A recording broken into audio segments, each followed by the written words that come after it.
Hej bloggen, hej YouTube, og hej Emily. I den her video i dag, der vil jeg vise, hvad jeg har i min pusletaske, fordi at min pusletaske den er blevet opgraderet, fordi at jeg er begyndt at lære lidt, hvad det er, man skal bruge i nogle situationer, og så jeg har efterhånden begyndt at finde ud af, hvad man lidt har brug for. Jeg har allerede lavet et blogindlæg om det, men som sagt, så er den jo blevet opgraderet, så er der jo mange flere ting i nu, som er mere nødvendige i forhold til. Ja, snakker nu. I dag er bare en stille og rolig dag. Mig og Emily, vi ligger bare herhjemme og hygger og leger. Vi er snart ved at kravle. Yeah. Så det er bare en hættetrøje og stille og rolig bodystocken. Der skal ikke så meget af. Så derfor vil jeg sådan lige helt dæset op til det helt store show. Er det? Men lad os bare komme i gang. Jeg vil starte med, jeg har den jeps. Først så har vi selvfølgelig en sutteflaske. Altid vigtigt at have en sutteflaske i tasken.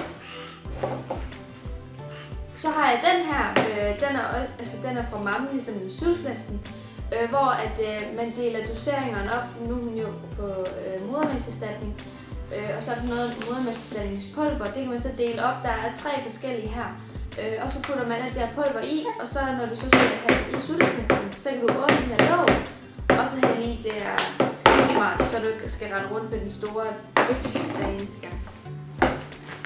Så har jeg vådservietter, hvilket er utrolig vigtigt altid at have med, når baby skal have tår og røv.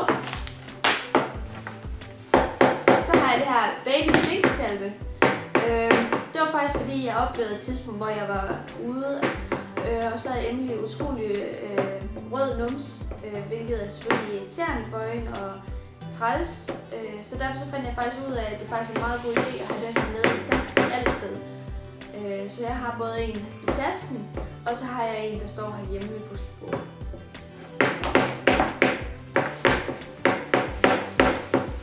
Så har jeg underlag, skifteunderlag. Det er det her under, det her hører med. Det her, det hørte med til pusletasken en million gange, så har jeg bare puttet et håndklæde på, for det er lidt mere behageligt, fordi det her, det er jo ikke så rart at på, ikke? Hvad så? Mangler du noget?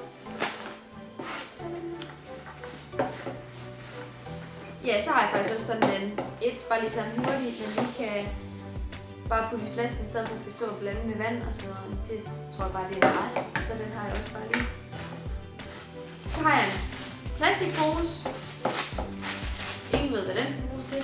Den ligger bare, det kan være, der har været noget vigtigt i den. Det er der i hvert fald ikke mere.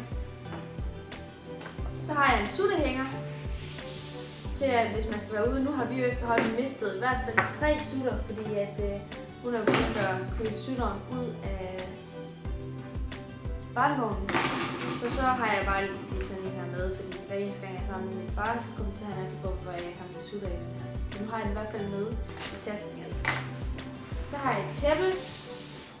Det tror jeg bare, det er sådan lidt praktisk. Måske hvis det var, at vi skulle blive lidt, der bliver lidt koldt, eller hun skal ligge et eller andet sted på gulvet og sådan noget, så har jeg bare lige et tæppe der. Så har jeg 2 rosinpakker med. Det er måske bare en hurtig snack, hvis det skulle blive til det. Så har jeg de her smoothies med, hvilket jeg synes er utrolig gode. Jeg har ikke smagt dem ikke på den måde, men jeg synes, de er utrolig gode, som i at de er nemme at have med, og det er en hurtig snack til lige sådan, altså til de her luft i maven, og Emily, hun er rigtig glad for dem. Du kan allerede se med det samme, at hun lige lægger mærke til den. Altså, jeg ved ikke, altså, jeg har ikke haft behovet for at smage dem, men jeg ved, at min mor har smagt dem, og hun synes, de er utrolig gode. Og min lille søster, hun spiser dem også. Så det eneste, der selvfølgelig er, det er, at de er lidt dyre. Man kan få dem på tilbud nogle gange til 5 kroner, og så er det bare, jeg slår til. Ja, så har jeg lige et par sutter her. Har jeg 4 sutter, og det er sådan nogle, der hedder min personlige sut, hvor her står min sut på, og den her, der står mor og far skat på, og så 50% mor, 50% far lige med mig, og så det er mig, der bestemmer. Så det er de 4, jeg har, så har hun så også den, hun bruger dagligt. Men det der tror jeg, fordi at nu har jeg oplevet nogle gange, hvor jeg har været ude, hvor at jeg så har glemt den originale sut. Vi har sådan en, der hedder den rigtige sut, og det er de her slags her. Og så må jeg jo nødt til at tage en helt anden sut, og det er bare ikke altid lige, det fungerer. Så har jeg et par sokker, fordi Emily hun er faktisk aldrig rigtig gået med sokker. Nu er der jo begyndt at blive lidt koldt, men jeg har godt nok altid sokker med for en sikkerheds skyld, hvis der nu skulle være her. Så har jeg blæposer. Det er ligesom faktisk lidt ligesom sådan nogle små hundeposer. Man så putter blæren i, hvis man er ude, og sådan.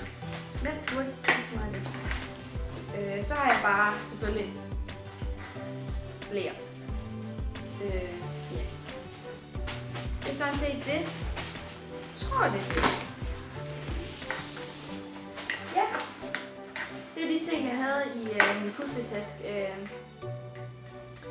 Jeg ved ikke, om der er nogen, der har flere ting i deres pusletaske. Hvis der er nogen, der ser det her, og de har et eller andet, som de synes, at jeg lige skulle vide, så er I meget velkommen til at skrive til mig, hvad I har i jeres pusletaske. Og så tjek min blog ud fra hedegaard.com og subscribe til min kanal her, eller abonner, eller Søren, som man skal kalde det. Og så håber jeg bare, at I kunne lide videoen, og hvis I kunne det, så giv den en stor like. Og kommenter gerne nede i kommentarfeltet hernede under, hvad I synes om den. Hej hej! Kan du sige farvel?